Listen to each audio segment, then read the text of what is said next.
It's a done deal. Manchester City have the full and total agreement in place to sign one of the most exciting up-and-coming prospects in world football, the young Brazilian who is taking La Liga by storm in Savio. Of course, he's part of the City group already. This deal has already caused an element of controversy with rivals that are challenging the validity. They want it to be investigated, but that's another conversation for another day. What a signing. What a talent. If you've watched any of Girona this year, if you've watched this kid's performances, if you watch the quality that he possesses, this could be a very, very dangerous, very, very worrying signing for all of Manchester City's rivals. With Phil Foden killing it, whether he's playing on the left, right, or centre, Doku looking like an absolute star of the future, adding Savio to this team. It's annoying. I'm going to be honest with you. It's just annoying. As a Man United fan, I look at it and say, City are not stopping. City are not stopping. They're continuing to redevelop their squad. They're continuing to try and stay at the very top. And this is a signing that could very much help them do it. Of course, this update coming exclusively from Fabrizio Romano, as will a number of our updates on the Football Terrace today. But I want to get everybody's views, everybody's opinions on this deal. I know there's a little bit of controversy surrounding it. People want this to be investigated. They want this to be looked at. Is it fair that City are buying from their own group? As far as I've read, as far as you can see, there's no malpractice here. There's no corruption. There's no cheating at all from Manchester City. It will be looked at by the Premier League and UEFA. All deals between associated parties, i.e. clubs, get looked at as a matter of course. It's not City being looked at because anybody thinks they're dodgy. I think it's a bit of a nothing burger as things stand right now. Tremendous signing, 19 years of age in the Premier League next year. Let us know your thoughts, people. Now, staying with Fabrizio Romano's news, this has got me excited. This has got me happy. This has got me thinking about the potential brilliant future that my football club could have. And that is that Man United are pushing, Man United are looking, Man United are trying to work a deal for Dan Ashworth to become the new Manchester United sporting director. He'd be the first proper sporting director at Manchester United. The formal approach is set after initial talks with Dan Ashworth went in a positive direction. There's no total agreement as of yet, but there is a feeling, there is an underlying belief in the football industry that Dan Ashworth will move to Manchester United. In my opinion, this is a seismic, absolutely seismic and revolutionary move. That's the word that I was trying to think of the right word that springs to mind. Dan Ashworth, the growth of Newcastle in the last year or so, they've had a few sticky moments this season, but has been brilliant. From a relegation team into the Champions League, a team pushing for Europe again this year is brilliant.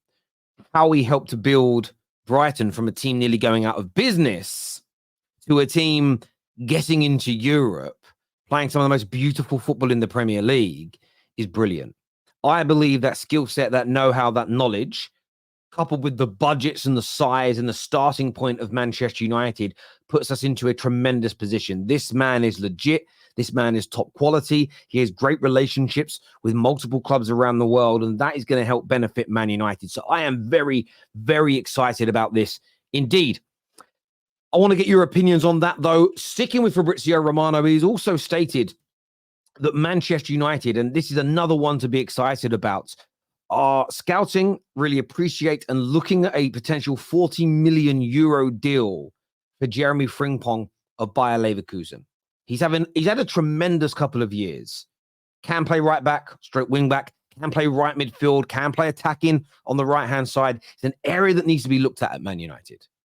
AWB could be going. We know that Anthony isn't good enough. It's highly unlikely Jadon Sancho returns. This man has been fire. He's been fire for Alonso's team this season. He's been excellent, actually, in the Bundesliga since he arrived. He's a fantastic age at 23. Fantastic age at 23. He'll be turning 24 next season. So he's not old, but he's experienced enough for a young man. Excellent technique, brilliant athleticism, and I think he's made, in my opinion, to be able to deliver in the Premier League. And I'm very, very excited about the prospect of this individual coming in. This is the type of player that we need. As I say, skillful, athletic, excellent technique. And listen, by the end of this year, could be a Bundesliga, but making history with Bayer Leverkusen winning their first ever Bundesliga. So you're bringing somebody in who knows how to win.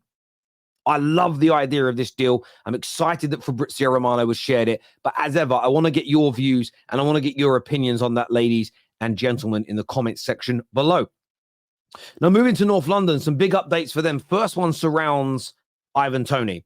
It's touted that both Newcastle and Arsenal are on alert after contract talks between Brentford and Ivan Toney stalled. Now, we know that Brentford have invited Arsenal to bid for the player. They have tried to now have conversations with Ivan Toney about renewing his contract, staying at the club. At this particular moment in time, according to these reports, it's not going to happen. He's not going to remain as a Brentford player. He doesn't want to tie himself down to a longer deal. He's grateful, yes, for the support they gave him through his suspension due to the gambling and how he's helped him through it. But he is putting his career first. And look, I think Newcastle have got a chance of getting him. Of course they do. They've got serious owners. They have money coming in. They're a progressing club. But Arsenal's his number one. He is Arsenal's number one target. As far as you can see, all roads lead to Arsenal on this deal, unless Mikel Arteta, unless Edu, unless Arsenal Football Club go in a new direction. This here should be another day where Arsenal fans get a little bit more excited, a little bit more comfortable with the idea of getting him, because he isn't now entering into these conversations around the new deal. Back in January, the talk was maybe he'll do a new deal. Maybe he'll sign a new deal and leave in a couple of years. That was a point pushed out there by a number of journalists. I didn't personally believe that to be the case at the time. This story affirms that, in my opinion, that he wants out, and it's going to be this January that he moves on. Gooners, let us know what you think and feel in the comments section below. Now, another interesting story today is with Wolves facing FFP pressures. That's the story.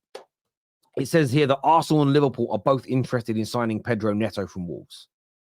Now, again, this would be I want him at Man United. This would be a tremendous signing. The only element of Netto that I think you've got to concern yourself with or be worried about is his injury record. Just looking at this, I mean, he's 23 years of age, but looking at his injury record here, it doesn't read well. It doesn't. Well, it doesn't read. He's only had 1, 2, 3, 4, 5, 6, 7, 8 injuries in his career, but he's only 23. But it's the length of time. In 2020, 21, he missed nearly a whole year of football. In the 22-23 season, he missed 127 days with an ankle injury. He's obviously missed about 60 days this season with a hamstring injury. So it isn't the same injury all the time, but the injury record is a little bit of a concern. But putting that aside, this man has so much quality. If you look at this from a Liverpool perspective, there's a big feeling that Mo Salah could leave this summer. And if Mo Salah leaves, I don't think you can replace him with an inside forward who plays on the right that scores like Mo Salah. So I think you've got to look for somebody that is maybe more creative, that can set the chances up for the men in the middle. The Darwin Núñezes, the Jotas, the Gakpos, potentially. Maybe the player you buy, another player you buy with the proceeds from Mo Salah. I don't think you can look for like. You've got to look to adapt and change. A little bit of uncertainty at Liverpool with Jurgen Klopp leaving. This has been a player Arsenal have scouted and tracked for a long time. What an addition to add to the team.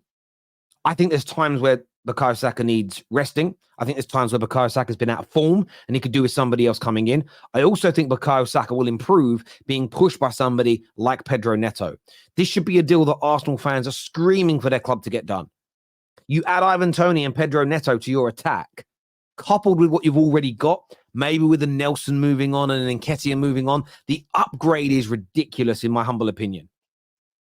Arsenal fans should be screaming for this. As should Liverpool fans as well, in my opinion. Yes, the injury records are a concern. And I think that that's something you need to assess, but that's what the medicals are for. But I believe he's a player they should be both looking at. And the final story today talks about Tottenham. It says here, this comes from the Telegraph, that they will make a move for Conor Gallagher this summer if the 24-year-old fails to agree an extension with his Chelsea contract. This is one of the strangest deals in the transfer market for me. There's reports from some journalists, some experts, that Chelsea are flying close to the wind with FFP.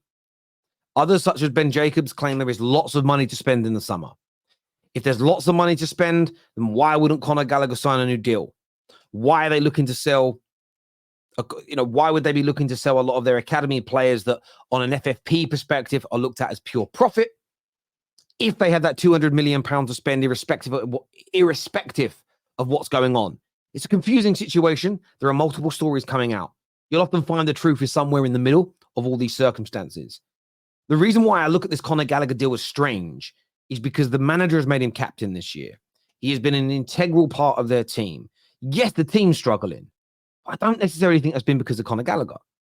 There's a divide within the Chelsea fan base. Some love this kid and praise him for what he's done. Others see him as a Scott McTominay-esque problem. That's how some people see him. So I look at this and think to myself, the worrying factor for a Chelsea fan is how joined up is everybody at your club? The board, the recruitment team, the footballing directors, the manager. How joined up are they all with the approach, the direction, and the personnel needed to progress the team? That's a question that has to be posed at this point. Because if the player's got no future because he's not good enough, irrespective of needing to maintain some value in him, why is he getting such a high volume of game time? Why is he being made captain? Those two things don't quite compute in my mind, but you may have a different perspective on this, and I'd love to understand it. So leave me your comments below. Please make sure you're subscribing to the Football Terrace. Until next time, take care, goodbye, God bless, and I'll see you all again soon. Peace.